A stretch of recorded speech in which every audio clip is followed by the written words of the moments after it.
जय हिंद दोस्तों। हम एनसीईआरटी कर रहे थे, क्लास 10th का कर रहे हैं। हम चैप्टर 4 करेंगे आज, सोशल साइंस का। चैप्टर 3 आपका कंप्लीट हो चुका है। चैनल पे विजिट कर लीजिएगा www.uniqueupsstudy.com। यहाँ पे आपको चैनल के लिंक्स मिल जाएंगे यूट्यूब के, ठीक है। Unique UPSC study channel @unique UPSC study channel का लिंक मिल जाएगा। एनसीईआरटी का बुक्स का भी लिंक आपको वेबसाइट पे मिल जाएगा। अगर आप एनआईएस का एग्जाम दे रहे हैं 10th क्लास का, तो यहाँ सोशल साइंस का ये चैप्टर बहुत ज्यादा इंपॉर्टेंट है। यहाँ से क्वेश्चन बनेंगे। मेंस लिखते हैं यूपीएससी का, तो भी यहाँ से आप क्वेश्चन बन जाते हैं, ठीक है जी। वन लाइनिंग क्वेश्चन भी कोई भी गवर्नमेंट एग्जाम अगर आप देते तो इस चैप्टर से बन जाएंगे। इस चैप्टर में हम पढ़ेंगे औद्योगिक क्रांति का वर्णन, औद्योगिक क्रांति के द्वारा आए प्रौद्योगिकी और नवीन परिवर्तनों पर चर्चा, औद्योगिक क्रांति के समाज पर प्रभाव का आकलन, उपनिवेशवाद साम्राज्यवाद के उदय के उत्तरदायी कारकों की पहचान, एशिया और अफ्रीका में साम्राज्यवाद के विकास के विभिन्न चरणों पर चर्चा, उन घटनाओं को चिन्हित करेंगे जिनसे 2 विश्व युद्ध हुए, संयुक्त राष्ट्र संगठन के उद्देश्यों की सूची देखेंगे, ठीक है। In this chapter we will learn about the 2 world war and the information of the United State. UN की इंफॉर्मेशन देखेंगे हम, ठीक है। स्टार्ट करते हैं, चैप्टर में बने रहेगा। बहुत ज्यादा इंपॉर्टेंट क्वेश्चन यहाँ से वन लाइनिंग भी बन जाएंगे, कोई भी गवर्नमेंट एग्जाम देते हैं। नहीं तो एनआईएस का एग्जाम दे रहे हैं तो ऑब्वियसली इस चैप्टर से क्वेश्चन आएंगे। औद्योगिक क्रांति 18वीं सदी में औद्योगिक क्रांति हुई। इससे समाज और अर्थव्यवस्था दोनों में बड़े बदलाव आए। पहले लोग खेती और व्यापार पर निर्भर थे, लेकिन इस क्रांति के बाद आधुनिक औद्योगिक समाज की शुरुआत हुई।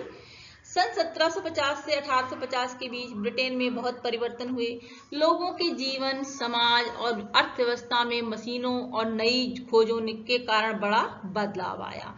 अब मशीनों से बड़े पैमाने पर वस्तुएं बनने लगी और फैक्ट्री प्रणाली की शुरुआत हुई। तो ठीक है, मशीनें आ गई, बड़ी मात्रा में चीजें बनने लगी मशीनों से, तो फैक्ट्री प्रणाली की शुरुआत यहाँ से हो जाती है। ज्यादातर लोग खेती करते थे, लेकिन अब बहुत से लोग गांव छोड़कर शहरों की फैक्ट्रियों में काम करने लगे। ऐसा इसलिए हुआ क्योंकि पहले व्यापारी परिवारों को बाजार की बढ़ती मांग को पूरा करना मुश्किल हो रहा था, इसलिए अमीर व्यापारियों ने कारखाने स्थापित किए थे, नई मशीनें लगाई थी और मजदूरों को निश्चित वेतन पर काम पर रखा। इन मशीनों से वस्तुएं जल्दी और अधिक बनने लगी, तो वेतन मिलने लगा। तो जो गांव के लोग गांव के जो लोग थे, जो खेती वगैरह करते थे, तो बहुत छोड़कर वो क्या करने लगे, फैक्ट्री में जाके काम करने लगे, क्योंकि वहां पे वेतन मिलता था, सैलरी मिलती थी। इन मशीनों से वस्तुएं जल्दी और अधिक मात्रा में बनने लगी। इसी तरह कारखाना प्रणाली का जन्म हुआ, जिसने उत्पादन और समाज दोनों को पूरी तरह बदल दिया, ठीक है। गॉट इट, समझ में आया। औद्योगिक क्रांति के बारे में लिख सकते हैं, क्या है औद्योगिक क्रांति, तो यहाँ से एक क्वेश्चन लिख सकते हैं आप, ठीक है जी। स्पिनिंग मशीन देखिए यहाँ पे मेंशन हुई है, शुरुआती स्पिनिंग मशीन, ठीक है जी। औद्योगिक क्रांति की शुरुआत ब्रिटेन में भाप की शक्ति के प्रयोग से हुई थी। ब्रिटेन में भाप की शक्ति के प्रयोग से औद्योगिक क्रांति की शुरुआत हुई थी। 1769 में जेम्स वॉट ने भाप इंजन का आविष्कार किया। देखा, वन लाइनिंग में क्वेश्चन आ जाएगा, ठीक है जी। तो इस तरह से वन लाइनिंग क्वेश्चन आपके क्लियर हो जाते हैं अगर आप पूरा चैप्टर रीड करते हैं। तो चैप्टर रीड करने का एक मेन फायदा यही है कि छोटे छोटे क्वेश्चन हमें कहीं और से तैयार करने की जरूरत नहीं होती है। जब एक चैप्टर पढ़ते हैं तो छोटे मोटे क्वेश्चन हमको इजीली अपने आप आ जाते हैं। तो 1769 में जेम्स वॉट ने भाप इंजन का आविष्कार किया, जिससे मशीनों का काम आसान हो गया। 1733 में जॉन्स केयस ने उड़ती तुरी का आविष्कार किया, जिससे कपड़ा बुनना आसान और उत्पादन 4 गुना बढ़ गया। जेम्स हरग्रीव्स ने स्पिनिंग जेनी नाम की कताई चरखा बनाया, जिससे एक बार में कई धागे बढ़ने लगे।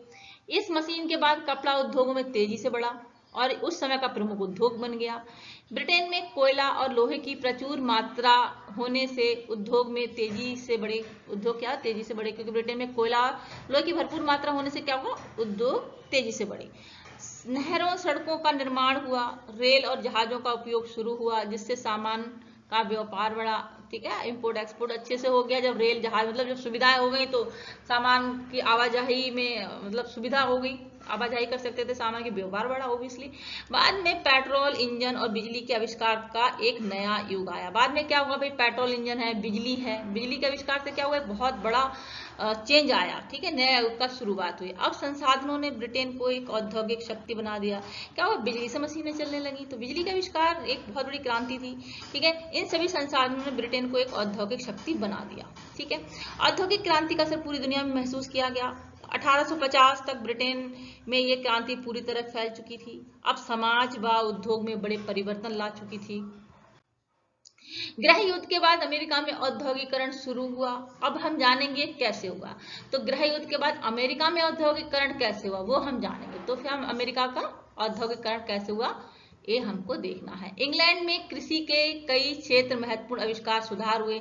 इंग्लैंड में कृषि के क्षेत्र में कई महत्वपूर्ण आविष्कार और सुधार हुए जिनसे खेती में बहुत बढ़ोतरी हुई।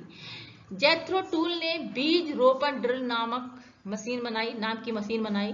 ठीक है, जेथरो टूल ने क्या बनाया, बीज रोपण ड्रिल नाम की मशीन। तो इनका नाम ध्यान रखिएगा। ठीक है, वन लाइनिंग में इनका नाम भी ध्यान रखिएगा। बीज रोपण ड्रिल नामक मशीन बनाई जिससे बीजों को एक समान दूरी और गहराई पर बिना बर्बाद किए बोया जा सकता था। इस मशीन ने खेती में बड़ी मदद की। 1760 से 1830 के बीच ब्रिटिश संसद ने करीब 1000 भूमि संबंधी कानून पास किए। इन कानूनों में पहले जो जमीनें गांव की, देखिए भूमि क्या, वो फिर से पढ़िए, ध्यान से पढ़िएगा। ठीक है, ध्यान से लाइन पढ़िए। 1760 से 1830 के बीच ब्रिटिश संसद ने करीब 1000 भूमि कानून पारित किए। भूमि संबंधी कानून पारित किसने, ब्रिटिश संसद ने। इन कानूनों में पहले जो जमीनें गांव की समुदायों की थी उन्हें क्या किया, बड़े बड़े जमींदारों के अधिकार में जोड़ दिया गया। वो जमीनें क्या थी, बड़े बड़े जमींदारों के अधिकार में आ गई। इससे खेती का उत्पादन तो बढ़ा, लेकिन बहुत से जो गरीब किसान थे वो उनकी जमीनें छिन गई और वे भूमिहीन मजदूर बन गए। जब भूमिहीन मजदूर बन गए तो वो क्या हुआ, पलायन करने लगे। इन भूमिहीन लोगों को काम की जरूरत थी, इसलिए वे शहरों की ओर पलायन करने लगे। इससे कारखानों को सस्ते और अधिक मजदूर आसानी से मिलने लगे, जिससे औद्योगिकरण को तेजी मिली। तो औद्योगिकरण को तेजी समझ में आया कैसे मिली। ठीक है, मेन क्या था, भूमि संबंधी जो कानूनी सुधार लाया गया था, जिससे लोग क्या हुआ, भूमिहीन हो गए। ठीक है, भूमिहीन हो गए, वो फैक्ट्री की तरफ, शहरों की तरफ पलायन करने लगे, आसानी से मजदूर मिलने लगे, जिससे औद्योगिकीकरण को तेजी मिली। ठीक है जी, देखिए नेक्स्ट देखते हैं। इंग्लैंड की राजनीतिक स्थिति भी औद्योगिक क्रांति के विकास के लिए बहुत सहायक थी। तो देखिए इंग्लैंड की जो राजनीतिक स्थिति थी उसको भी औद्योगिक क्रांति के उसको भी औद्योगिक क्रांति के विकास में बहुत ज्यादा सहायक थी। किस तरह की राजनीतिक स्थिति थी, देखिए सरकार ने व्यापार पर कई कड़े प्रतिबंध लगा दिए, कई व्यापार पर लगे कई प्रतिबंध हटा दिए। सरकार ने क्या किया, व्यापार पर जो प्रतिबंध लगे थे वो हटा दिए, जिससे क्या हुआ, व्यापारियों को खुला बाजार मिला। इंग्लैंड ने अपने परिवहन साधनों को भी बहुत सुधारा, जिससे वे विदेशी व्यापार में अपने सामान को बेचने में सक्षम हो गए। सड़कें हैं, जहाज हैं, उनको मतलब व्यापार के जो परिवहन के साधन थे उनको उन्होंने सुधारा।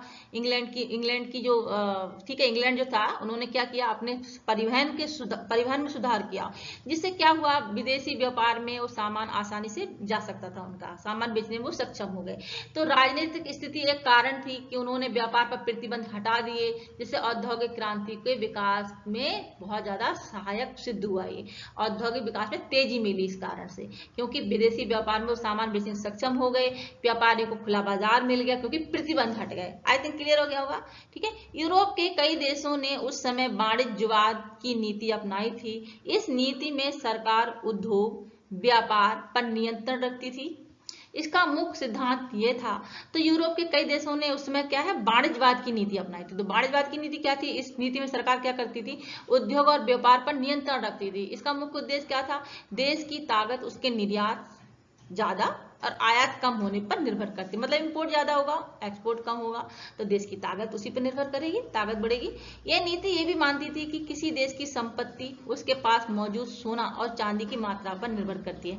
तो जो इनकी वाणिज्यवाद की नीति थी वो क्या थी कि सोना ज्यादा होना चाहिए। अगर किसी देश की संपत्ति उसके पास सोना ज्यादा है, चांदी ज्यादा है, तो वो मतलब वो देश बहुत ज्यादा अमीर है, ठीक है, बहुत ज्यादा ताकतवर है। ये नीति इनकी वाणिज्यवाद की थी। ठीक है, इसलिए सरकार को व्यापार में कम हस्तक्षेप करना चाहिए ताकि व्यापार बढ़े और देश अधिक समृद्ध हो। ठीक है, व्यापार में हस्तक्षेप नहीं करेंगे, व्यापार फलेगा फूलेगा तभी देश तरक्की करेगा। ठीक है, इसको वो वाणिज्यवाद की नीति बोला जाता है। ठीक है जी, अगर वाणिज्यवाद लिखने को आया तो लिख सकते हैं, राइट।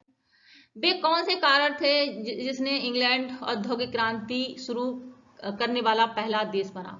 इंग्लैंड ने अपने भौगोलिक, वे कौन से कारण थे जिनसे इंग्लैंड औद्योगिक क्रांति शुरू करने वाला पहला देश बना। ठीक है, एक क्वेश्चन यहाँ से एक क्वेश्चन है। ठीक है, इस क्वेश्चन का आंसर दे सकते हैं। ठीक है जी, इंग्लैंड ने अपने भौगोलिक लाभों का अच्छा उपयोग किया। यह देश सुरक्षित स्थान पर था। ठीक है, क्या कारण थे? यह देश सुरक्षित स्थान पर था, समुद्र के पास था, जिससे उसे व्यापार में मदद मिली। यूरोप के अन्य देशों से अलग होने के कारण इंग्लैंड ने बिना किसी रुकावट लगातार प्रगति की। तो उनकी जो भौगोलिक स्थिति थी उसका उन्होंने फायदा उठाया, इसलिए औद्योगिक क्रांति शुरू करने वाला वो पहला देश बना। तो इसमें लिख सकते हैं आप, समुद्र के पास था, सुरक्षित स्थान पर था, व्यापार में मदद मिली, अन्य देशों से अलग होने के कारण इंग्लैंड बिना किसी रुकावट के लगातार प्रगति करता रहा, वहां की नदियां, नहरें, समुद्र ने उसे आसान और बड़ा व्यापार क्षेत्र प्रदान किया। इन्हीं कारण से इंग्लैंड में औद्योगिक क्रांति की सही परिस्थितियां बन गई। ठीक है, लिख सकते हैं। ठीक है, उनकी भौगोलिक स्थिति उनके अनुकूल थी। राइट, देखिए, औद्योगिक क्रांति के दौरान हुए नवीन व प्रौद्योगिकी परिवर्तन। कई नवीन आविष्कार और प्रौद्योगिकीय परिवर्तनों के इस अवधि के दौरान जगह ले ली। इसने औद्योगिक देशों को और अधिक शक्तिशाली, कुशल बनाने में मदद की। अब उत्पादन बड़ी मात्रा में, सस्ता और बहुत तेजी से किया जा सकता था। इन आविष्कारों का कपड़ा, परिवहन उद्योगों पर बहुत प्रभाव पड़ा। इसके बारे में हम पढ़ने जा रहे हैं। नेक्स्ट पढ़ेंगे तो समझ में आएगा। औद्योगिक क्रांति के दौरान हुए नवीन व प्रौद्योगिकी परिवर्तन। ठीक है, देखिए, वस्त्र उद्योग देख लेते हैं पहले। वस्त्र उद्योग। जब दुनिया भर में कपड़ों की मांग बढ़ी तो ब्रिटेन ने अपने देश के उद्योग को बचाने के लिए कुछ सख्त कानून बनाए। इन कानूनों के तहत दूसरे देशों से कपड़ा लाने, औद्योगिक तकनीक सीखने पर रोक लगा दी। 1789 में सैमुअल स्लेटर नामक व्यक्ति, इनका नाम रखिएगा, ध्यान रखिएगा, सैमुअल स्लेटर नामक व्यक्ति इंग्लैंड से अमेरिका चला गया। ठीक है, वो इंग्लैंड से कहाँ चला गया? अमेरिका चला गया। वहां उसने ब्रिटेन की तकनीक का इस्तेमाल करके अमेरिका में कपड़ा उद्योग की शुरुआत की, जिससे अमेरिका में औद्योगिक क्रांति शुरू हुई और वहां का कपड़ा उद्योग बहुत तेजी से बढ़ने लगा। मशीनों की मांग बढ़ी, जिससे नए नए उद्योग शुरू हुए। पहले जो काम हाथ से होता था अब मशीनों से होने लगा। क्या आप जानते हैं कि आर्किमिडीज को, ठीक है, ये थोड़ा नोट है, यहाँ पे ध्यान रखिएगा। ठीक है, क्या आप जानते हैं कि, एक मिनट,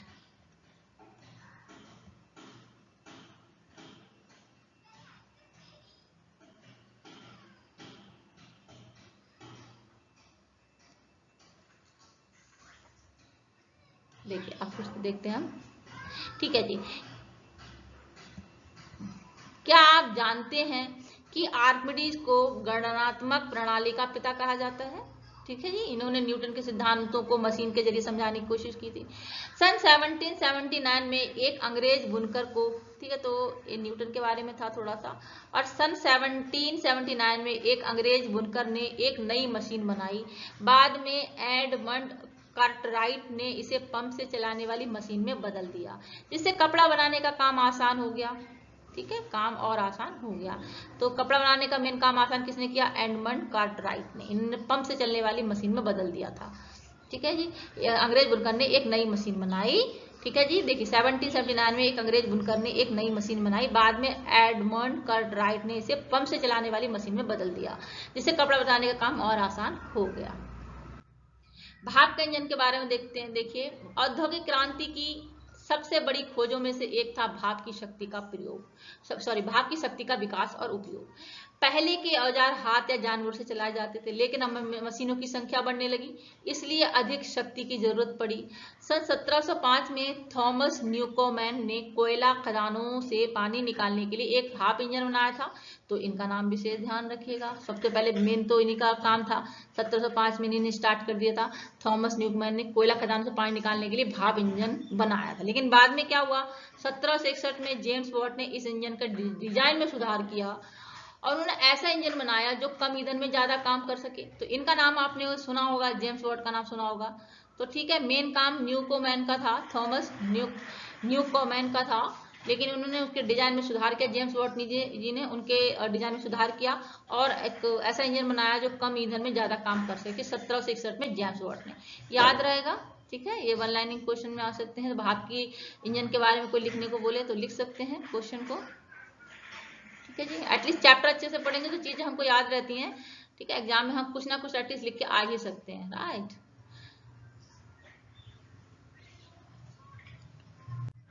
देखिए सन 1705 में थॉमस न्यूटन, जो हमने पढ़ चुके हैं, फिर से मेंशन हुआ है यहाँ पे। 1705 में थॉमस न्यूटन ने कोयला खदान से पानी निकालने के लिए भाप इंजन बनाया। बाद में जेम्स वाट ने इस इंजन में इस डिजाइन में सुधार किया और ऐसा इंजन बनाया जो कम ईंधन में ज्यादा काम कर सके। ठीक है, इस हम पढ़ चुके हैं। जेम्स वाट ने इंजन में कई नई तकनीकें जोड़ी, जिससे वह पहले की तुलना में 4 गुना कुशल हो गया। अब इंजन का उपयोग केवल पानी निकालने के लिए नहीं, बल्कि कई तरह की मशीनों को चलाने के लिए भी किया जाने लगा। तो इंजन का काम सिर्फ पानी निकालने का नहीं था, कई तरह की मशीन भी उससे चलाई जाने लगी। इसलिए जेम्स वाट का नाम ज्यादा प्रसिद्ध है। ठीक है, जेम्स वाट जी का नाम आपने कई बार सुना होगा शुरू से ना। बेसिकली जेम्स वाट का नाम सभी जानते होंगे, है ना। धीरे धीरे भाप इंजन को लोकोमोटिव रेल इंजन में लगाया गया, जिससे रेल परिवहन शुरू हुआ। ठीक है, भाप के इंजन को बाद में कहाँ लगाया गया? रेल परिवहन से जोड़ा गया और यात्रा व माल ढुलाई आसान हो गई। ठीक है, देखते होंगे आप आज जो ट्रेनों वगैरह में लगे रहते हैं इंजन वगैरह वो। ठीक है, भाप इंजन के कारण अब तो बिजली से सब चीज चलती है ना, लेकिन भाप इंजन के कारण अब नदियों या झीलों के भाप इंजन के कारण कारखाने अब नदियों या झीलों के पास लगाने की जरूरत नहीं थी, क्योंकि मशीनें अब अपने आप चल सकती थी। ठीक है जी, तो ये बहुत बड़ी प्रोग्रेस थी जो भाप इंजन का आविष्कार हुआ था। इस तरह भाप इंजन ने औद्योगिक क्रांति को तेजी से आगे बढ़ाया, नई तकनीकों को विकास के रास्ता खोला। ठीक है जी, तो भाप इंजन की जो था आविष्कार था वो बहुत ज्यादा इंपॉर्टेंट था औद्योगिक क्रांति के लिए। ठीक है जी, समझ आया। नेक्स्ट देखते हैं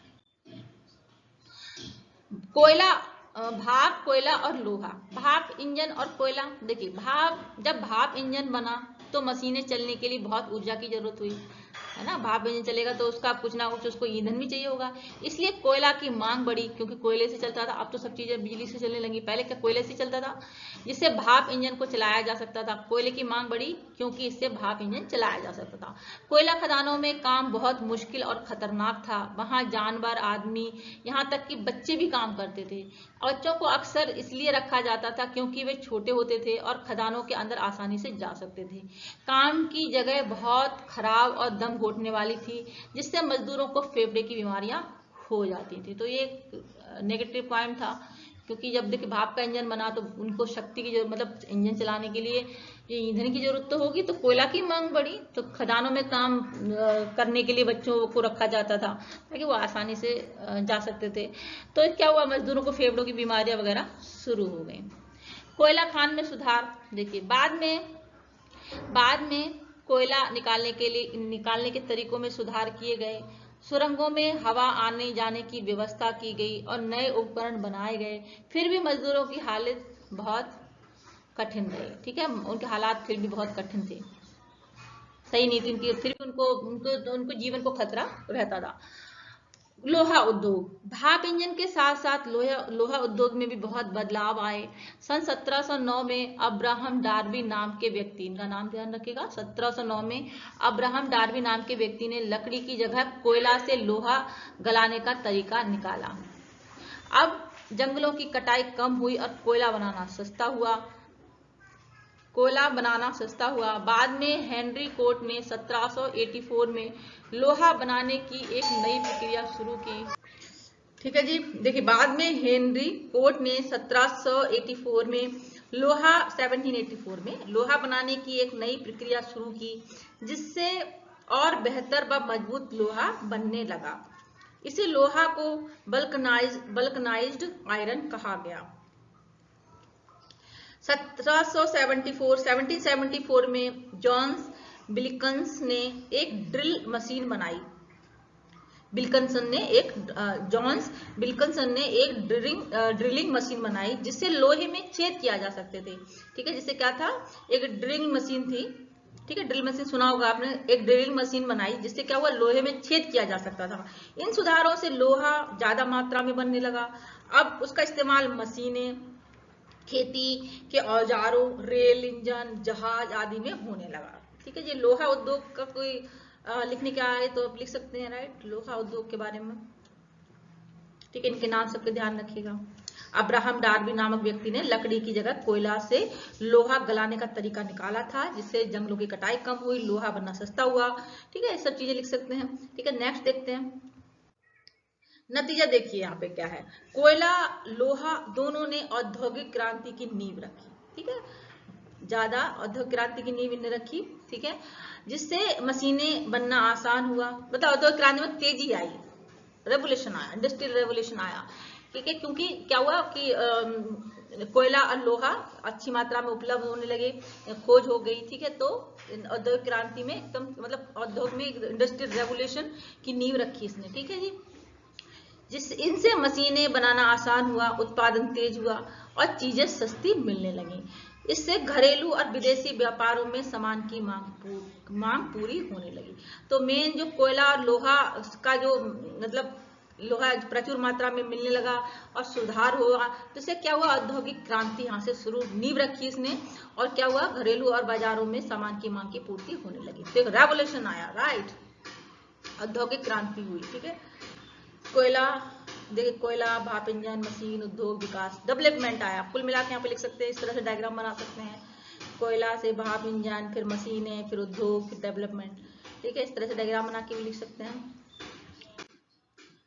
परिवहन और संचार के साधन, औद्योगिक क्रांति से पहले बाद में परिवहन और संचार के साधनों में बड़ा सुधार हुआ, ठीक है जी। हम पढ़ रहे हैं परिवहन और संचार के साधन। औद्योगिक क्रांति से पहले बाद में परिवहन और संचार के साधनों में बहुत सुधार हुआ। जैसे बेहतर सड़कें, पुल, नहरें, रेलवे, भाप इंजन। बाद में बिजली, इलेक्ट्रॉनिक मशीनें आई, टेलीग्राफ या टेलीफोन से तेज संवाद संभव हुआ। क्यों जरूरी था? फैक्ट्रियों को कच्चा माल चाहिए था और तैयार सामान को बाजारों तक पहुंचाना था। लोगों और सैनिकों को भी जल्दी पहुंचाना होता था, इसलिए तेज और भरोसेमंद साधन चाहिए थे। मुख्य बदलाव 1700 के बाद सड़क और पुलों में का सुधार हुआ। 1714 में जॉर्ज स्टीफेंसन ने भाप लोकोमोटिव बनाया, जिससे ट्रेनें चली, नहरों में भी माल ले जाने में मदद मिली। पर रेलवे आने के बाद रेल अधिक तेज और बेहतर विकल्प बन गया, ठीक है। रेलवे के विकास से एक बहुत ज्यादा रेवोल्यूशन आया। 19वीं सदी में लकड़ी से चलने वाले जहाजों की जगह भाप चलित लौह के जहाजों ने ले ली। समुद्र यात्रा तेज और भरोसेमंद हुई। बाद के चरण में बिजली, इलेक्ट्रॉनिक मोटर फैक्ट्रियों व उद्योगों में उपयोग हुई। बाद के चरण में बिजली और इलेक्ट्रिक मोटर फैक्ट्रियों व उद्योगों में उपयोग हुई। टेलीग्राफ और फिर टेलीफोन से दूर दराज लोगों के बीच तुरंत बातचीत संभव हुई। फल या प्रभाव क्या बदलाव आया? व्यापार तेज हुआ, ठीक है, माल जल्दी पहुंचना, लागत घटी, अलग अलग क्षेत्रों, देश, उपनिवेश, शहर, पंचायत के बीच संपर्क बढ़ा, सेना, प्रशासन, व्यापार के कामों में तेजी आई।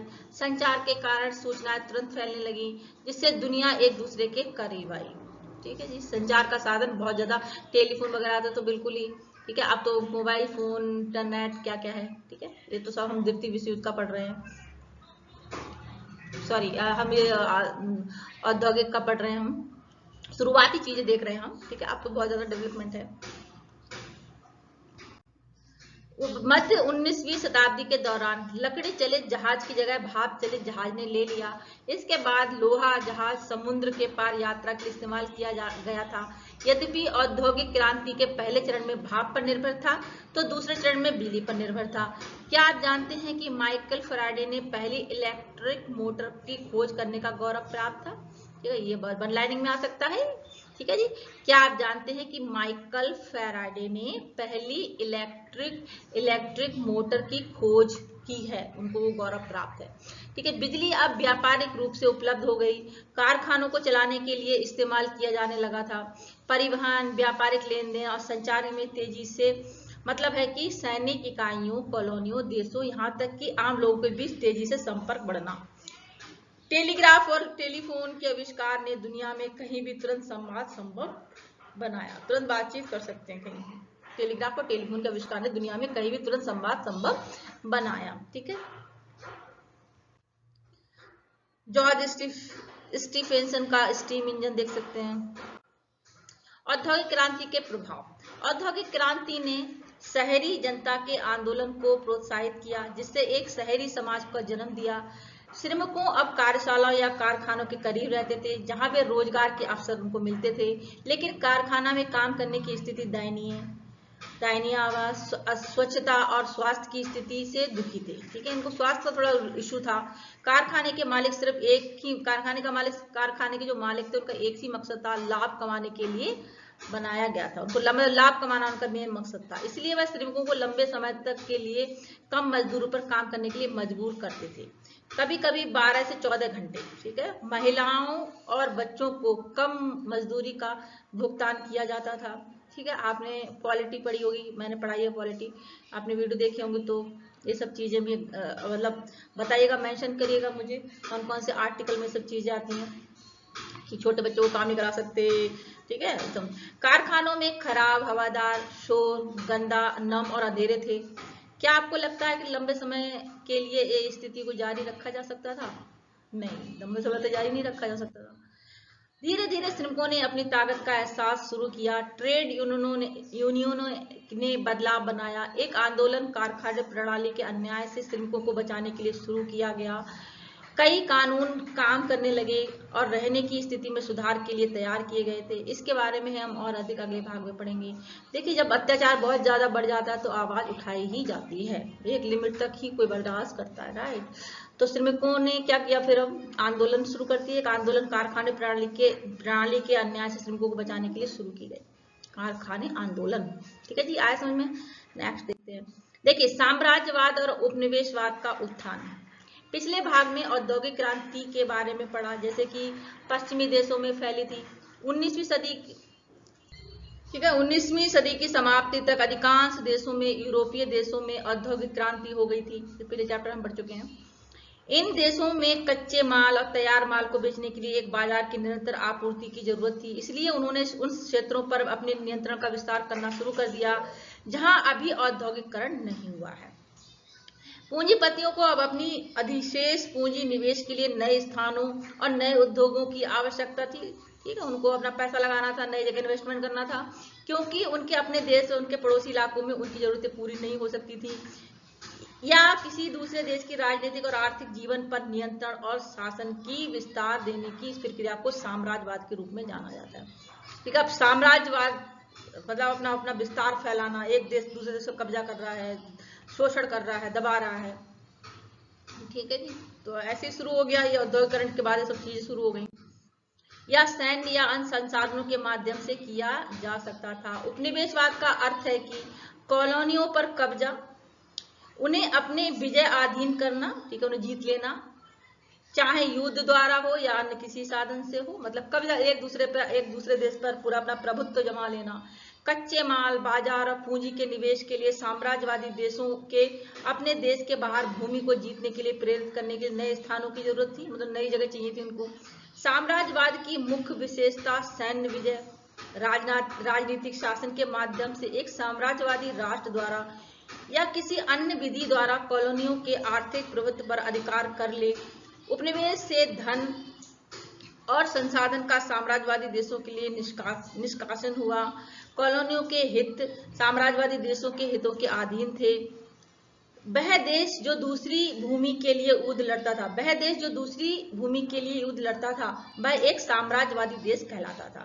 जो देश किसी दूसरे देश से लड़ रहा है उसे जीतने के लिए, उसकी भूमि हड़पने के लिए, तो वह साम्राज्यवादी देश कहलाता था। और जिस देश के लिए संघर्ष होता था वह उपनिवेश कहलाता था। बेचारा जिस पर आक्रमण हो रहा है उसको क्या बोलते थे, उनको उपनिवेश बोलते थे। ठीक है, 19वीं सदी के अंत तक एशिया, अफ्रीका के लगभग सभी देशों के एक या अधिक यूरोपीय देशों के नियंत्रण में, जैसे जिसमें से एक अपना भारत भी था। ठीक है, ऐसे गुलाम बनाते चले गए, क्योंकि उनको नई भूमि की जरूरत थी, नई जगह की जरूरत थी, नए लोग की जरूरत थी, अपना विस्तार फैलाने के लिए। ठीक है जी, पैसा कमाने के लिए। एशिया और अफ्रीका को क्यों चुना गया? देखिए, औद्योगिक देशों जैसे कि ब्रिटेन, फ्रांस आदि ने एशिया, अफ्रीका को इसलिए चुना क्योंकि ये देश प्राकृतिक संसाधनों से भरपूर थे। जैसे कि अपने देश में क्या था, सोना हो गया, कपास है, मसाले हैं, ठीक है, चांदी। लेकिन ये देश राजनीतिक और सैनिक रूप से कमजोर थे। भाई राजनीतिक और सैनिक रूप से कमजोर है तभी दूसरा देश कब्जा कर पाएगा। सामाजिक रूप से ये पिछड़े हुए माने जाते थे। पहले इन देशों तक पहुंचना मुश्किल था क्योंकि वहां अच्छी सड़कें, रेल, जहाज, संचार के साधन नहीं थे। जैसे ही इन देशों में अच्छी सड़कें, रेलवे, जहाज आने और नहरें बनने लगी, टेलीग्राम, टेलीफोन जैसे संचार के साधन आ गए, तब औद्योगिक देशों ने इन देशों का शोषण करना शुरू कर दिया। अब उपनिवेशों से सामान लाना भेजना आसान हो गया था। ठीक है, जिन देशों पे आपने कब्जा कर रखा है वो आपके उपनिवेश हो गए, उनसे सामान लाना, सामान भेजना आसान हो गया। सैनिकों को भेजना भी आसान हो गया, जब संचार का साधन हो गया, समुद्र से आराम से आ सकते हैं आप, तो फिर दूसरे देशों भी सैनिक भेज सकते हैं। ठीक है, आया ना समझ में? संदेश भी पहुंचने लगे। तो एशिया अफ्रीका को क्यों चुना गया, एक पॉइंट आप मेंशन कर सकते हैं। इस तरह लगभग हर देश औद्योगिक और साम्राज्यवादी देशों की पहुंच में आ गया। हर जगह एक कब्जा करते रहते थे, जैसे अपना देश की उसमें से एक पार्ट था। हमारे यहाँ भी हम भी गुलाम रहे थे। ठीक है, पश्चिमी देशों में राष्ट्रवाद, अपने देश के लिए गौरव सम्मान की भावना बहुत बढ़ गया था। तो पश्चिमी देशों में राष्ट्रवाद बहुत ज्यादा बढ़ गया था। राष्ट्रवाद क्या था, अपने देश के लिए गर्व और सम्मान की भावना। इटली और जर्मनी जैसे देशों ने अपनी प्रतिष्ठा, गौरव बढ़ाने के लिए दूसरे देशों पर कब्जा करना शुरू कर दिया।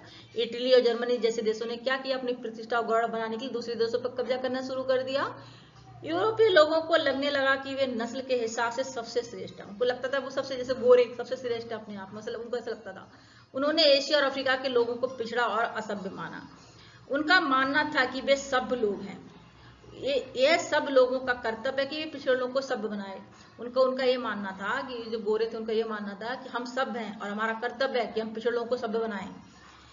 ठीक है, इन देशों में ईसाई धर्म फैलाना, औद्योगिक विकास लाना उनका धर्म और जिम्मेदारी है। उनको वो क्या समझते थे कि हमारा धर्म है और जिम्मेदारी है, ताकि हम ईसाई धर्म लेके आए, औद्योगिक विकास करें। ठीक है, ऐसा लगता था उनको। इसी सोच ने उन्हें दूसरे देशों पर कब्जा करने का नैतिक बहाना दे दिया। ठीक है, दूसरे देश पर कब्जा, जैसे कि हमारे देश पर कब्जा कर लिया था। ठीक है, खोजकर्ता और नई जगहों की जानकारी, आसान शब्दों में देखिए यहाँ बता देते हैं आपको। ठीक है, जैसे जो खोज करता थे, जैसे कि अमेरिका खोज लिया, भारत खोज लिया। ठीक है, नई खोज करता और नई जगहों की जानकारी, उसको देखिए सिंपल लैंग्वेज में क्या है। जो साहसी लोग और खोज करता नई नई जगहों की खोज करते थे, उन्होंने दूर दराज के इलाकों में जाकर वहां के धन और संसाधनों के बारे में जानकारी इकट्ठी की। जब वे वापस लौटते थे तो उन जगह के बारे में सबको बताते थे, जैसे कि वहां क्या क्या मिलता है, कौन कौन से लोग रहते हैं और वहां पर क्या क्या फायदा हो सकता है। ठीक है, जैसे कि कोई भारत आया, वो भाजा के बता रहा है कि भारत में ऐसा है वैसा है। ठीक है, इस तरह से वहां की, तो फिर उन लोगों को क्या लगता था कि भाई कब्जा करा जाए, है ना, कि भारत में बहुत कुछ है, भारत में सोना ज्यादा है। क्या आपको Christopher Columbus, Vasco D gamma, Ferdinand Magellan जैसे प्रसिद्ध खोजकर्ता के नाम याद है? वास्को डी गामा भारत आया था, वापस जाके इसने बहुत तारीफी करी। इस तरह से ये लोग दुनिया के अलग अलग हिस्सों की खोज में निकले थे। उन्होंने नई जगहों को दुनिया के सामने लाया। ठीक है, कि यहाँ पे ये है, यहाँ पे वो है, सब तारीफी की वहां पे। तो भी इन्होंने क्या किया, जब तारीफी करते थे कि भारत तो बहुत समृद्ध है, वहां सोना ज्यादा है, वहां मसाले ज्यादा है, तो फिर लगता था कि भारत में जाके किया जाए, उपनिवेश बनाया जाए और वहां पे कब्जा किया जाए। तो इस तरह से ये जो लोग थे जो खोज करता थे, इनने मेन तो यही कारण थे, इन्होंने जाके, कहते हैं कान भरने वाली बात हो गई है ना। राइट, नेक्स्ट देखते हैं। देखिए, अफ्रीका में साम्राज्यवाद। अफ्रीका में साम्राज्यवाद एक समय था जब अफ्रीका को अंधकार महाद्वीप कहा जाता था। क्योंकि आपने इसके बारे में बहुत कम जानकारी थी, क्योंकि इसके बारे में बहुत कम, एक समय था जब अफ्रीका को क्या अंधकार महाद्वीप कहा जाता था, क्योंकि इसके बारे में जानकारी बहुत कम थी। सबसे पहले मिशनरी, धार्मिक प्रचारक और खोजकर्ता वहां गए। वहां सोना, हीरा, तांबा, लोहे की खदानें, कई कीमती चीजें पाई जाती थी जिनकी यूरोपीय देशों को जरूरत थी। ठीक है, तो जो यूरोपीय थे वो क्या करते थे, तारीफी सुनते थे दूसरे देशों की, वहां कब्जा करने का सोचते थे। सीधे शब्दों में अगर मैं बताऊं आपको तो ऐसा था। तो अफ्रीका में साम्राज्यवाद हम पढ़ रहे हैं। अफ्रीका की राजनीतिक स्थिति बहुत कमजोर थी और वहां के स्थानीय राजा आपस में लड़ते रहते थे, जिससे यूरोपीय देशों को वहां कब्जा करने में आसानी हुई। ठीक है, अंग्रेजों की नीति क्या थी, फूट डालो राज करो। ठीक है, अगर कोई आपस में लड़ रहा है तो और फूट डलवाओ और वहां शासन करो। यूरोपीय देशों ने अफ्रीका के कई हिस्सों पर कब्जा किया। ठीक है, यूरोपीय देशों ने क्या किया, अफ्रीका के कई हिस्सों पर कब्जा किया और आपस में लड़ाकर एक दूसरे से जमीनें छीन ली। ठीक है, इनका मेन उद्देश्य तो यही था। इस प्रक्रिया का उपनिवेशवाद या साम्राज्यवाद कहा जाता है। इस प्रक्रिया को उपनिवेशवाद या साम्राज्यवाद कहा जाता है। यह सब औद्योगिक क्रांति के समय से शुरू हुआ। सन 1880 से 1910 के बीच लगभग पूरा अफ्रीका यूरोपीय देशों के कब्जे में चला गया। तो अफ्रीका पे कब्जा हो गया। ठीक है, ब्रिटेन, फ्रांस, बेल्जियम, पुर्तगाल, जर्मनी, इटली जैसे देशों ने अफ्रीका के बड़े हिस्से पर अधिकार जमा लिया। तो ब्रिटेन है, फ्रांस है, बेल्जियम, पुर्तगाल, जर्मनी, इटली जैसे देशों ने अफ्रीका के बड़े हिस्सों पर अधिकार जमा लिया। इसे अफ्रीका का विभाजन कहा जाता है। तो अफ्रीका पूरा कब्जे में आ गया। ठीक है, क्योंकि अफ्रीका की इतनी तारीफ हो गई, यहाँ पे लोहा है, तांबे के खजाने हैं, कीमती चीजें हैं, यूरोपीय लोगों को जरूरत है, तो पूरा कब्जा कर लिया इस पर। क्या आप जानते हैं फ्रांस ने अफ्रीका के अधिकांश उपनिवेशों की संख्या पर शासन किया, जबकि ब्रिटेन ने लोगों की बड़ी संख्या पर शासन किया। ठीक है, देखिए फ्रांस ने उत्तर और पश्चिमी अफ्रीका में कई देशों पर कब्जा किया। फ्रांस ने क्या किया, उत्तर और पश्चिमी अफ्रीका के कई देशों पर कब्जा किया, जिससे Algeria, Tunisia, Morocco, Ivory Coast, Mali जैसे देश शामिल थे। ये सब अफ्रीकी उपनिवेश बन गए थे। तो ये सब क्या थे, अफ्रीकी उपनिवेश थे। ठीक है, कौन कौन से, Algeria, Tunisia, Morocco, Ivory Coast, Mali. ठीक है, अन्य यूरोपीय देशों ने भी अफ्रीका के कई हिस्सों पर कब्जा किया। ब्रिटेन ने किस पे कब्जा किया था, गाम्बिया पे, सियरा लियोन, गोल्ड कोस्ट, इसको अब घाना बोलते हैं, नाइजीरिया, केन्या, युगांडा, सूडान आदि पे ब्रिटेन ने कब्जा कर लिया। तो इन लोगों ने भाई अफ्रीका पे कब्जा कर लिया। ठीक है, जर्मनी, बेल्जियम ने कैमरून, जर्मनी और बेल्जियम ने किस पे कब्जा किया, कैमरून, गाबोन, रोडशिया, इसको आप जिम्बाब्वे बोलते हैं, और कई हिस्से। इटली ने किस पे कब्जा किया, इटली ने किया इथोपिया, तंजानिया, टांगो, सोमालिया पर शासन किया। तो अलग ये सब ने क्या किया, अफ्रीका पे कई हिस्सों पर कब्जा, अलग अलग इनका कब्जा था। 1914 में जब प्रथम विश्व युद्ध शुरू हुआ, उस समय पूरे अफ्रीका में सिर्फ दो देश स्वतंत्र थे, एक तो लाइबेरिया और एक इथोपिया। लेकिन बाद में 1935 में इटली ने इसे हरा दिया था। ठीक है, तो प्रथम विश्व शुरू हुआ था, सिर्फ यही थे, लाइबेरिया और इथोपिया यही थे स्वतंत्र, बाकी सब गुलाम हो चुके थे। लेकिन 1935 में इटली ने भी इसको हरा दिया, इथोपिया को। ठीक है, गुलाम व्यापार क्या था, अब हम देखेंगे गुलाम व्यापार क्या था। ठीक है, देखिए यूरोपीय देशों ने अफ्रीका से लाखों लोगों को जबरदस्ती पकड़कर गुलाम बनाया। तो यूरोपीय देशों ने अफ्रीका से लाखों लोगों को जबरदस्ती पकड़कर गुलाम बनाया। उन्हें अमेरिका के उपनिवेशों में खेती और बागानों में काम करने के लिए भेजा जाता था।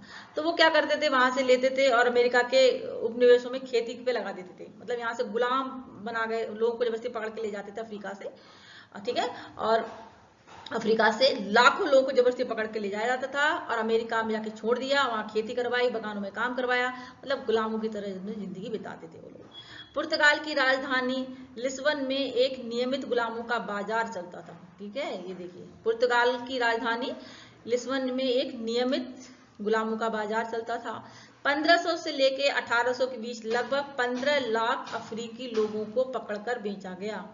देखिए कितनी बड़ी संख्या है, 1500 से लेके 1800 के बीच 15 लाख अफ्रीकी लोगों को पकड़कर बेच दिया गया, गुलाम बन गए वो। एशिया में साम्राज्यवाद हम देखते हैं। जैसे अफ्रीका में यूरोपीय देशों ने कब्जा किया था, अफ्रीका के बारे में हमने पढ़ा भी, वैसे ही एशिया में भी यूरोपीय देशों ने धीरे धीरे अपना प्रभाव बनाना शुरू कर दिया। ब्रिटेन और फ्रांस जैसे देशों ने पहले व्यापार के जरिए एशिया में प्रवेश किया। उन्होंने पुर्तगाल, हॉलैंड की तरह सीधे कब्जा नहीं किया, बल्कि व्यापारिक कंपनियों के जरिए धीरे धीरे सत्ता हासिल की, कंपनियां स्थापित की व्यापारिक। भारत में अंग्रेजों और फ्रांसीसियों की कंपनियां आई। ठीक है, पढ़ा होगा आपने ये। ठीक है, पॉलिटी वगैरह में मैंने पढ़ाया है। ठीक है, भारत में अंग्रेजों और फ्रांसीसियों की कंपनियां आई। 1763 में प्लासी युद्ध के बाद फ्रांसीसी प्रभाव तो खत्म हो गया और British East India company Bharat में शासन शुरू कर दिया। तो main British East India company ही रह गई। भारत के अलावा जापान, चीन जैसे देशों ने भी पश्चिमी देशों की संस्कृति तकनीक का अपनाना शुरू किया, लेकिन अपने धार्मिक विश्वासों और परंपराओं को भी बनाए रखा। पश्चिमी देशों की औद्योगिक ताकत ने एशिया के देशों को प्रभावित किया। कई एशियाई देशों ने पश्चिमी तकनीकी और विचारों को स्वीकार किया, जिनसे उनका विकास हुआ। ठीक है, पश्चिमी देशों की औद्योगिक ताकत ने एशिया के कई देशों को प्रभावित किया। कई एशियाई देशों ने पश्चिमी तकनीकी, उन्होंने उनकी टेक्निक भी अपनाई, विचारों को स्वीकार किया, इससे उनका डेवलपमेंट भी हुआ। कुछ हम देखेंगे और आगे देखेंगे कि जो इनकी तकनीकी अपनाने से डेवलपमेंट भी हुआ, ऐसा नहीं, कुछ नेगेटिव पॉइंट थे, कुछ पॉजिटिव पॉइंट भी निकले थे। चाइना में देखते हैं, देखिए यूरोपीय देशों ने चीन के सामान की बहुत मांग थी, यूरोपीय देशों में चीन के सामान की बहुत मांग थी, लेकिन चीन को यूरोपीय सामान पसंद नहीं था। इससे यूरोपीय व्यापारियों को नुकसान होने लगा। उन्होंने चीन से अफीम की तस्करी शुरू कर दी, चीन में अफीम की तस्करी शुरू कर दी। चीन ने यूरोपीय सामानों को रोकने की कोशिश की, लेकिन ब्रिटेन और चीन के रिश्ते बिगड़ गए। ब्रिटेन ने चीन को अफीम बेचने के लिए कई चालें चली, लेकिन चीन के बंदरगाहों को विदेशी व्यापार के लिए खुलवा लिया। चीन, देखिए फिर से पढ़ते हैं, ब्रिटेन ने चीन को अफीम बेचने के लिए कई चालें चली और चीन के 5 बंदरगाहों को विदेशी व्यापार के लिए खुलवा लिया। इससे चीन की जनता पर विदेशी सामान का खास असर नहीं पड़ा, लेकिन चीन इसका विरोध भी ठीक से नहीं कर पाया। आखिरकार चीन को ब्रिटेन के साथ एक संधि करनी पड़ी। दूसरा अफीम युद्ध, देखिए ये युद्ध ब्रिटिश झंडे के अपमान और फ्रांसीसी व्यापारियों के साथ हुए विवाद के कारण हुआ था। फिर से देखते हैं, ये युद्ध ब्रिटिश झंडे के अपमान, फ्रांसीसी व्यापारियों के साथ हुए विवाद के कारण हुआ।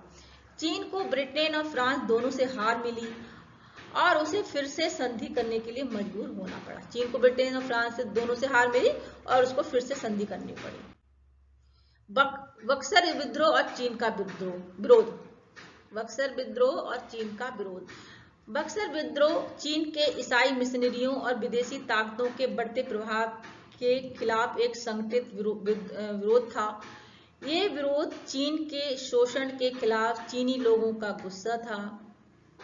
खासकर युवा चीनी नागरिकों को विदेशी लोगों के अत्याचार सहने पड़ रहे थे, जिनसे उनमें नाराजगी थी। इस विद्रोह को चीन के शाही दरबार का गुप्त समर्थन भी मिला हुआ था। ठीक है, तो बक्सर विद्रोह चीन में ईसाई मिशनरियों और विदेशी ताकतों के बढ़ते प्रभाव के खिलाफ एक संगठित विद्रोह था। ठीक है, यह विद्रोह चीन के शोषण के खिलाफ चीनी लोगों का गुस्सा था। ऐसा में अब हम जापान का देख लेते हैं। देखिए 1868 में जापान में मीजी पुनर्स्थापन शुरू हुआ, जिससे प्रबुद्ध नियम कहा गया। इसने जापान एक बंद और पुरानी सामंती समाज को दबाकर एक आधुनिक औद्योगिक देश बन गया। जापान के पास बहुत कम प्राकृतिक संसाधन थे, इसलिए उसे विदेशी व्यापार और निवेश की जरूरत थी। 1871 में जापान के कुछ नेता यूरोप और अमेरिका गए ताकि वहां की तरक्की को समझ सके। उन्होंने जापान को पश्चिमी देशों की तरह विकसित करने की योजना बनाई। 1877 में जापान में एक आधुनिक सेना बनाई और कई पुराने कानूनों को बदल दिया। जापान ने एक लोकतांत्रिक संसद बनाई, लेकिन सम्राट को बहुत अधिकार दिए गए। 1905 में जापान को राइजिंग सन यानी उगते सूरज के नाम से जाना लगा। ठीक है, उगते सूरज के नाम से किस देश को जानते हैं? जापान के को जानते हैं। वन लाइनिंग में आ सकता है। उसने कोरिया और मंचूरिया पर कब्जा कर लिया। जापान ने चीन, Korea, Vietnam, Burma, Malaysia, Thailand, Indonesia, Philippines के लोगों में डर फैला दिया। ठीक है, दक्षिण और दक्षिण पूर्व एशिया में साम्राज्यवाद देखते हैं हम। देखिए दक्षिण और दक्षिणी पूर्व एशिया में कई देश आते हैं, जैसे कि नेपाल है, म्यांमार है, श्रीलंका है,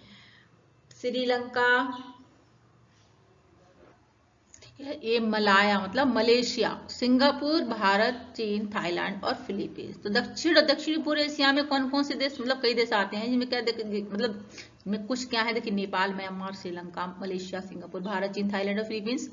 इन देशों में साम्यवाद का असर धीरे धीरे बढ़ा। साम्यवाद के आने से पहले भी दक्षिण एशिया में कई पुराने वामपंथी दल सक्रिय थे। श्रीलंका में पुतलवादी विचारधारा का असर था। ब्रिटिश शासन के दौरान वहां चाय और चावल के बागान शुरू हुए, लोगों को काम पर लगाया गया। ये प्रक्रिया लगभग 70-80 साल पहले शुरू हुई थी। दक्षिण पूर्व एशिया के अन्य देशों जैसे लाओस, कंबोडिया, वियतनाम, इंडोनेशिया में भी साम्यवाद का प्रभाव देखा गया। इन देशों में साम्यवादी विचारों से लोग प्रेरित हुए और उन्हें बंदरगाहों के जरिए मदद भी मिली।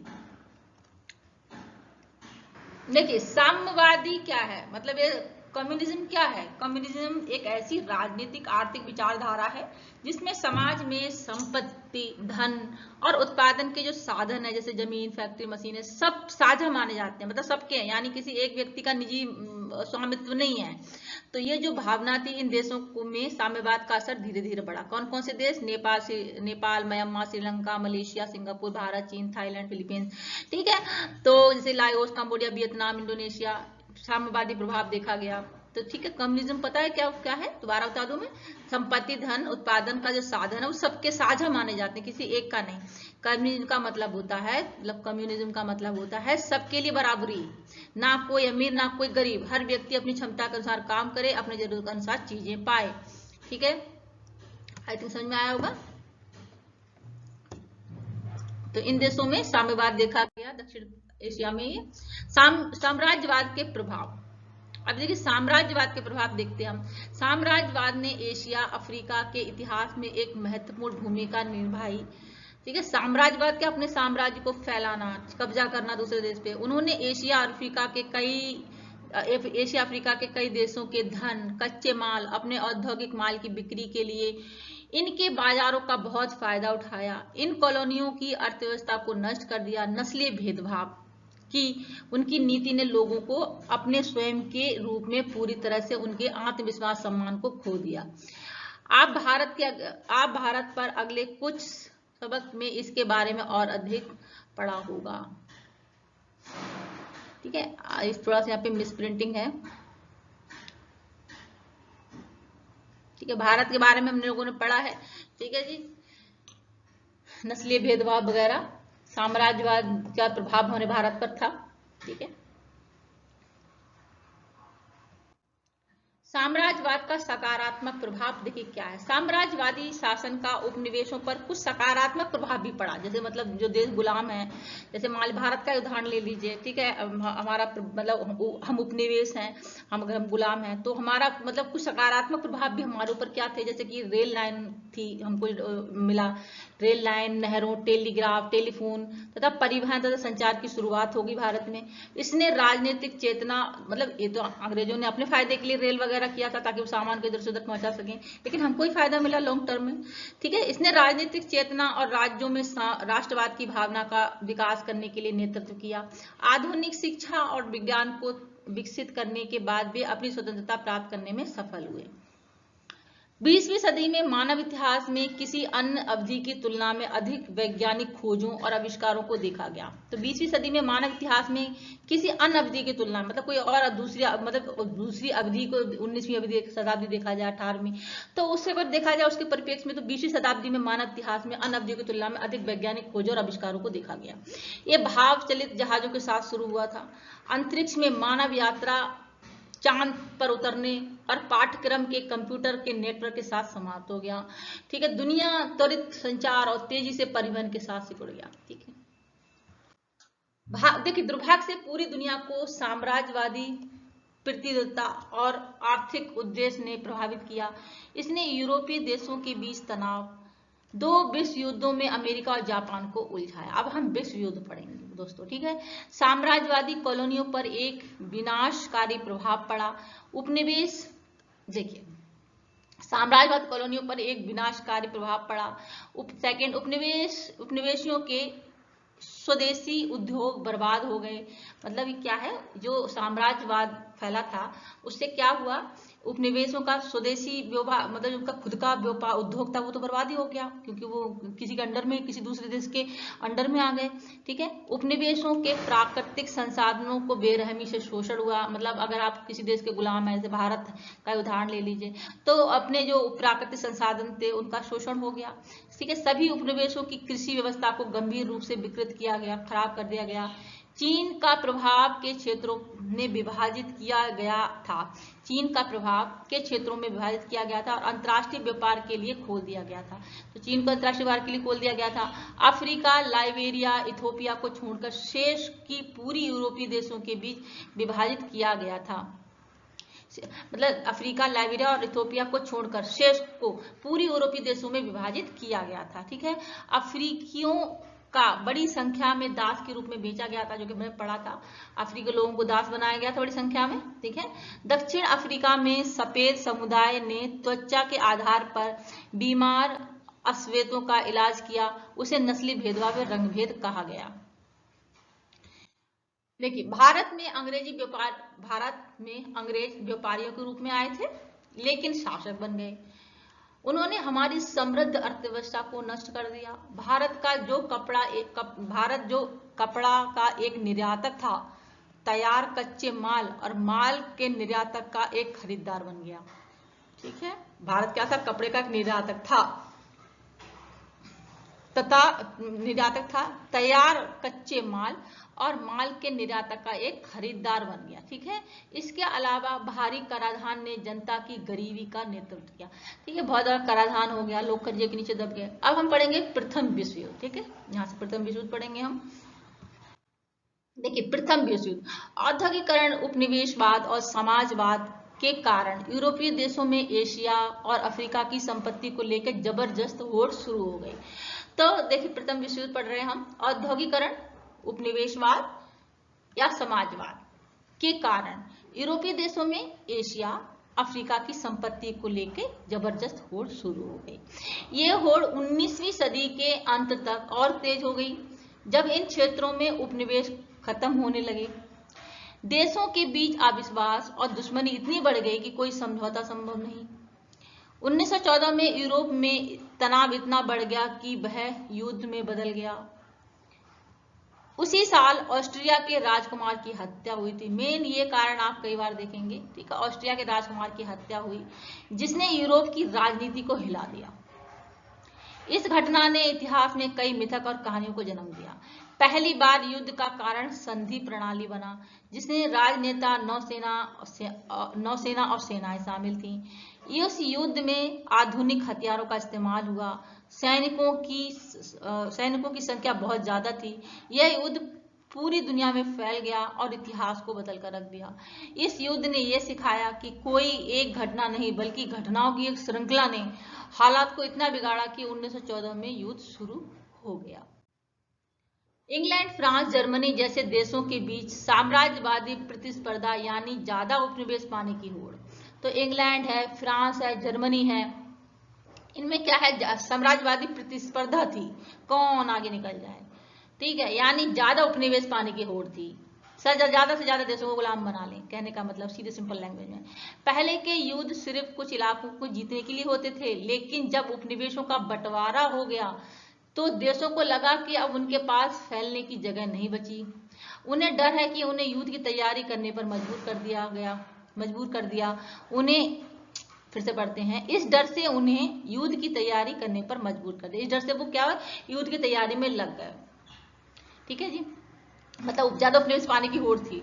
19वीं सदी के अंत में यूरोपीय देशों ने अपने अपने इलाकों को बेचने के लिए सेना और हथियारों को मजबूत करना शुरू कर दिया। 19वीं सदी के अंत तक यूरोपीय देशों ने अपने अपने इलाकों को बचाने, मैंने यहाँ बेचने लिख दिया, दोबारा से इसलिए पढ़ ले रहे हैं। ठीक है जी। देखिए, 19वीं सदी के अंत में यूरोपीय देशों ने अपने अपने इलाकों को बचाने के लिए सेना और हथियारों को मजबूत करना शुरू कर दिया। ठीक है। जर्मनी ने सबसे बड़ा युद्धपोत निर्माण कार्यक्रम शुरू किया। इंग्लैंड ने इसका विरोध किया और खुद भी युद्धपोत बनाने लगा। इससे इंग्लैंड और जर्मनी के बीच नौसैनिक होड़ शुरू हो गई। ठीक है। इस तरह प्रतिस्पर्धा ने यूरोपीय देशों के बीच तनाव और दुश्मनी को बढ़ा दिया। मतलब प्रतिस्पर्धा ही एक मेन कारण था युद्ध का। ठीक है। जर्मनी ने सबसे बड़ा युद्धपोत निर्माण कार्यक्रम शुरू किया था। इंग्लैंड ने इसका विरोध किया। ठीक है, कि जर्मनी क्यों कर रहा है, और खुद भी युद्धपोत बनाने लगा। ठीक है। होड़ मच गई इन सब में। इंग्लैंड और जर्मनी के बीच नौसैनिक होड़ शुरू हो गई। ठीक है। इंग्लैंड और जर्मनी में नौसैनिक होड़ शुरू हो गई। इस तरह प्रतिस्पर्धा ने यूरोपीय देशों के बीच तनाव और दुश्मनी को बढ़ा दिया। जब तक प्रथम विश्व युद्ध शुरू हुआ सभी देश अपने अपने इलाकों उपनिवेशों के लिए युद्ध के लिए तैयार हो चुके थे। ठीक है जी। जर्मनी भी जापान और यूरोप की दूसरी बड़ी ताकतों की तरह अपना साम्राज्य फैलाना चाहता था। तो जर्मनी भी जापान और यूरोप की दूसरी बड़ी ताकतों की तरह अपना साम्राज्य फैलाना चाहता था।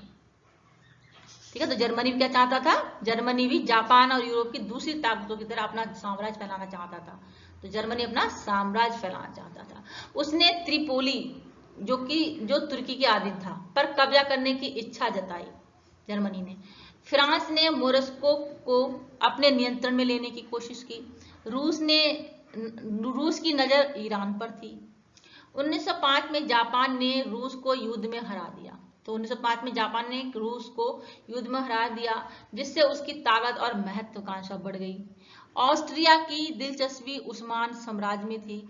अमेरिका भी एक साम्राज्यवादी शक्ति के रूप में उभर रहा था और उसकी खास रुचि विदेशी व्यापार में थी। तो देखिए एक दूसरे को मतलब एक दो बार पढ़ेंगे चीजें बहुत अच्छे से क्लियर हो जाएंगी। एक दूसरे को हराने पे लगे हैं, होड़ है। ठीक है, किसकी किस पे नजर है वही देख सकते हैं आप।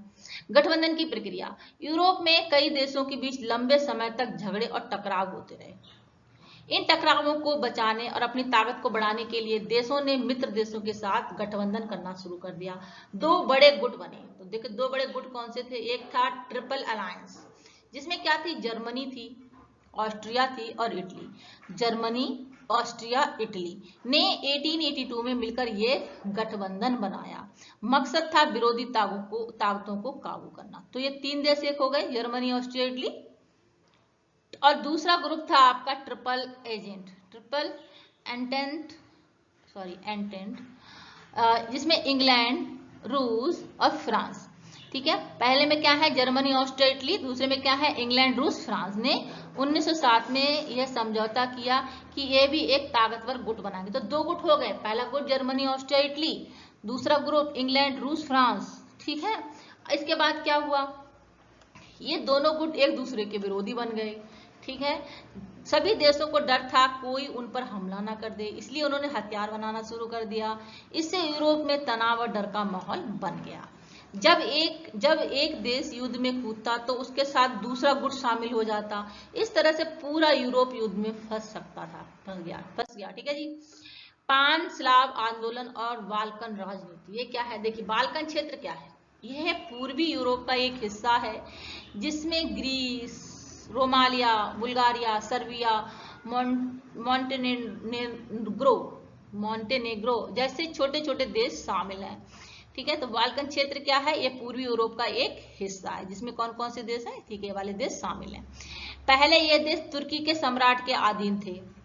ठीक है, ध्यान में रखिएगा बाल्कन क्षेत्र क्या है? यूरोप का हिस्सा है। ठीक है, तुर्की साम्राज्य कमजोर होने लगा। 20वीं सदी के शुरुआत में तुर्की की ताकत घटने लगी।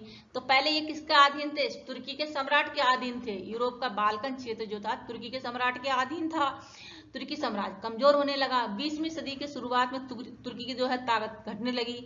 ऑस्ट्रिया और रूस जैसे बड़े देश इस क्षेत्र पर अपना कब्जा जमाना चाहते थे। कौन से क्षेत्र पर? बाल्कन क्षेत्र पर, जिनमें रोमालिया आता है, ग्रीस आता है, बुल्गारिया, सर्बिया, मॉन्टेनेग्रो जैसे छोटे छोटे देश आते हैं उन पर ऑस्ट्रिया और रूस जैसे बड़े देश अपना कब्जा जमाना चाहते थे। ठीक है जी। पान स्लाव आंदोलन क्या है? रूस ने बाल्कन के लोगों को स्वतंत्रता के लिए प्रेरित किया। रूस ने बाल्कन के लोगों को मतलब बाल्कन क्षेत्र के लोगों को स्वतंत्रता के प्रेरित किया। यह आंदोलन स्लाव जातियों को एकजुट करने और उन्हें तुर्की से आजादी दिलाने के लिए था। रूस खुद को स्लाव लोगों का रक्षक मानता था। ठीक है, तनाव और युद्ध की शुरुआत देखिए। ऑस्ट्रिया और रूस के बीच बाल्कन क्षेत्र पर कब्जे को लेकर झगड़ा शुरू हुआ। ऑस्ट्रिया और रूस के बीच। रूस क्या कहता था कि भाई हम तुमको आजादी दिलाएंगे, क्योंकि तुर्की के सम्राट के अधीन थे ना पहले ये क्षेत्र। ठीक है, तो रूस अपना रूस खुद को रक्षक मानता था इनका। कहता था हम तुमको आजादी दिलाएंगे रूस से, तुर्की से आजादी दिलाने के लिए। ठीक है, कि तुर्की से आजादी दिला देंगे। तो अब लेकिन क्या था?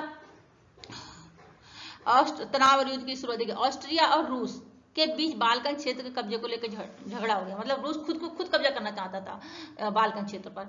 ऑस्ट्रिया और रूस के बीच बाल्कन क्षेत्र पर कब्जे को लेकर झगड़ा शुरू हो गया। सर्बिया, मॉन्टेनेग्रो ने तुर्की के खिलाफ युद्ध छेड़ दिया। ठीक है, तो ये जो सर्बिया है ये और मॉन्टेनेग्रो ये हैं, इन्होंने तुर्की के खिलाफ युद्ध छेड़ दिया। 1912 से 1914 के बीच कई युद्ध हुए ताकि बाल्कन क्षेत्र को आजादी मिल सके। तो ये भी एक युद्ध था बाल्कन वाला। प्रथम युद्ध की शुरुआत देखिए। पृष्ठभूमि, यूरोप में तनाव का माहौल। सर्बिया चाहता था कि अल्बानिया एक स्वतंत्र देश बने, लेकिन ऑस्ट्रिया इसके खिलाफ था। दोनों देशों के बीच दुश्मनी बढ़ती जा रही थी। यूरोप पहले से ही दो गुटों में बटा हुआ था, ट्रिपल अलायंस, ट्रिपल अलायंस और ट्रिपल एंटेंट जो हमने देखा था, दो ग्रुप थे और माहौल बहुत तनावपूर्ण था। यूरोप पहले से दो गुटों में बटा हुआ था, ठीक है। और फिर यूरोप में क्या तनाव का माहौल था। सर्बिया चाहता था कि अल्बानिया एक स्वतंत्र देश बने, लेकिन ऑस्ट्रिया इसके खिलाफ था। दोनों देशों में दुश्मनी बढ़ती जा रही थी, ठीक है। चिंगारी देखिए कहां से भड़कती है। फ्रांसिस फर्डिनेंड की हत्या। 28 जून 1914 को ऑस्ट्रिया के जो राजकुमार थे फ्रांसिस फर्डिनेंड बोस्निया की राजधानी साराजेवो में यात्रा पर थे, ठीक है। जो बोस्निया की राजधानी है साराजेवो, उनकी यात्रा पे थे राजकुमार, ठीक है, फर्डिनेंड फ्रांसिस, ठीक है जी। जैसे वे अपनी कार से उतरे, एक सर्बियाई युवक ने उनकी हत्या कर दी। यहां से मेन चीज शुरू हो जाती है यहाँ, ठीक है। एक घटना पूरे यूरोप में हड़कंप मचा गई। प्रतिक्रिया क्या हुई? चेतावनी और युद्ध की घोषणा। ऑस्ट्रिया ने सर्बिया को जिम्मेदार ठहराया, क्योंकि ऑस्ट्रिया के राजकुमार की हत्या हो गई, ठीक है, तो उसकी जिम्मेदार सर्बिया को ठहराया ऑस्ट्रिया ने, और कड़ी शर्तों के साथ चेतावनी दी, ठीक है। सर्बिया ने शर्तें मानने से इनकार कर दिया और अपनी सेना को तैयार करना शुरू कर दिया। रूस ने सर्बिया का समर्थन देने का वादा किया, तो रूस ने सर्बिया का समर्थन देने का वादा किया। तो इस तरह समझ में आया, यहाँ पे मेन चीज शुरू हो जाती है, ऑस्ट्रिया के राजकुमार की हत्या हुई थी, ठीक है जी। चैप्टर थोड़ा सा बड़ा है दोस्तों, थोड़ा ब्रेक लेके आप सुन सकते हैं, ठीक है, थोड़ा ब्रेक लेके, लेकिन एक दो बार चैप्टर सुनेंगे तो एटलीस्ट याद हो जाएंगी ये चीजें, है ना, कौन सा देश क्या है सब समझ में आ जाएगा, ठीक है। नेक्स्ट देखते हैं हम। देखिए युद्ध की शुरुआत, एक डेट बहुत इंपॉर्टेंट है। 28 जुलाई 1914 ऑस्ट्रिया ने सर्बिया पर युद्ध की घोषणा कर दी, ठीक है। उनके राजकुमार की हत्या हो गई, सर्बिया को जिम्मेदार माना था ना, तो ऑस्ट्रिया ने सर्बिया पर युद्ध की घोषणा की।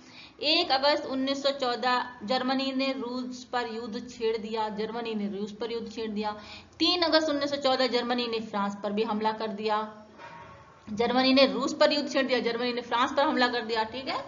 जर्मन सैनिकों ने बेल्जियम में घुसपैठ की और एक तटस्थ देश था, जर्मन सैनिकों ने बेल्जियम में घुसपैठ की थी, ठीक है। बेल्जियम क्या था? एक तटस्थ देश था। इंग्लैंड ने बेल्जियम की रक्षा के लिए जर्मनी पर युद्ध की घोषणा की। तो इंग्लैंड ने बेल्जियम की रक्षा के लिए, तो जो बेल्जियम एक देश था उस पर जो जर्मन सैनिकों ने हमला किया था, उसको रक्षा करने, किसने करने के लिए युद्ध छेड़ दिया? इंग्लैंड ने उसकी रक्षा का मतलब जिम्मा उठाया। तो इंग्लैंड ने क्या किया? रक्षा करने के लिए जर्मनी पर युद्ध की घोषणा कर दी। नतीजा क्या है? एक छोटी सी घटना बना विश्व युद्ध। एक राजकुमार की हत्या से शुरू हुआ विवाद अब पूरे यूरोप को युद्ध में खींच लिया। धीरे धीरे लड़ाई विश्व युद्ध बन गई, जिससे कई देश शामिल हो गए। तो ये नतीजा यहाँ पे छोटी घटना से शुरू हुआ था, लेकिन धीरे धीरे ये लड़ाई विश्व युद्ध बन गई, जिससे कई देश शामिल हो गए। प्रथम विश्व युद्ध की कार्यविधि 1914 से 1918। युद्ध कब शुरू हुआ और कब खत्म? 9 अगस्त 1914 को युद्ध शुरू हुआ था, ठीक है। तो ये डेट बिल्कुल ध्यान रखिएगा, 9 अगस्त 1914, नवंबर 1918 तक चला, यानी 4 साल चला। तो याद रखिए 9 अगस्त 1914, नवंबर 1918 तक चला, 4 सालों तक, ठीक है, याद रहेगा।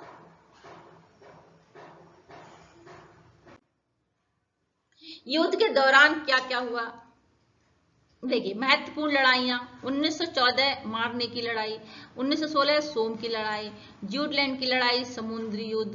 तो महत्वपूर्ण लड़ाइयां ये हुई युद्ध के दौरान, क्या क्या है, ठीक है। 1917 में 2 बड़ी घटनाएं घटी। पहली, अमेरिका युद्ध में शामिल हुआ था। जर्मनी की पनडुब्बियों ने अमेरिकी जहाजों पर हमला किया था। जर्मनी की जो पनडुब्बियां थी उन्होंने अमेरिकी जहाजों पर हमला किया था। 128 अमेरिकी नागरिक मारे गए, जिससे अमेरिका नाराज हो गया। अमेरिका ने जर्मनी के खिलाफ युद्ध में हिस्सा ले लिया। तो अमेरिका जर्मनी के खिलाफ युद्ध में कूद गया, ठीक है। रूस में हुई क्रांति। देखिए रूस में क्रांति कैसे हुई। रूस की सरकार ने युद्ध में रुचि खो दी थी। रूस की सरकार ने युद्ध में रुचि खो दी। रूस ने जर्मनी से समझौता कर लिया और युद्ध से हट गया।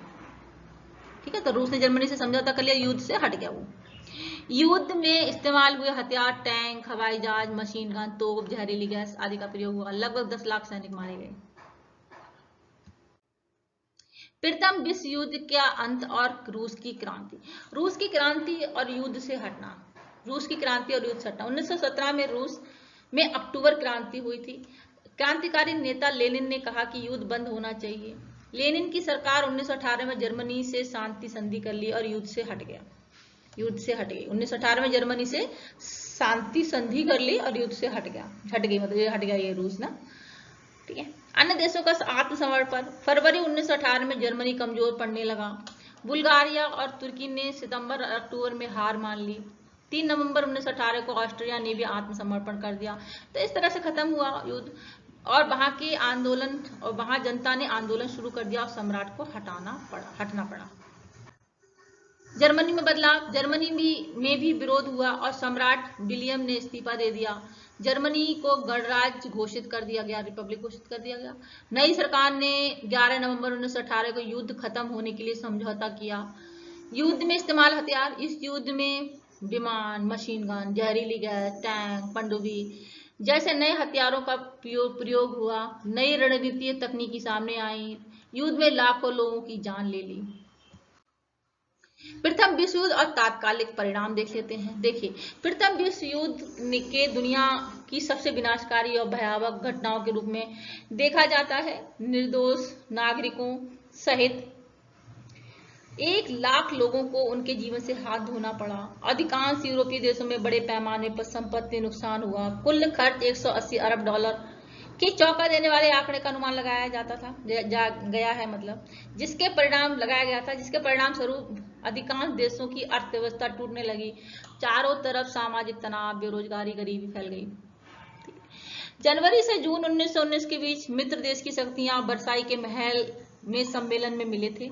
ठीक है, देखिए ये बहुत इंपॉर्टेंट है। जनवरी से जून 1919 के बीच मित्र देश की जो शक्तियां थी वर्साई के महल में सम्मेलन में मिले थे, जिसमें पेरिस को पराजित शक्तियों का भविष्य तय करना था। हालांकि लगभग 27 देशों के प्रतिनिधियों ने सम्मेलन में भाग लिया। निर्णय ब्रिटेन, फ्रांस, संयुक्त राज्य अमेरिका के राज्यों के प्रमुखों द्वारा लिया गया।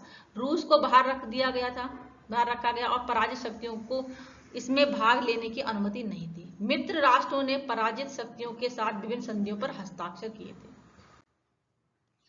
उनमें से सबसे महत्वपूर्ण थी वर्साई की संधि। वर्साई की संधि पर जर्मनी के साथ हस्ताक्षर हुए थे। ऑस्ट्रिया के साथ सेंट जर्मेन की संधि पर और तुर्की के साथ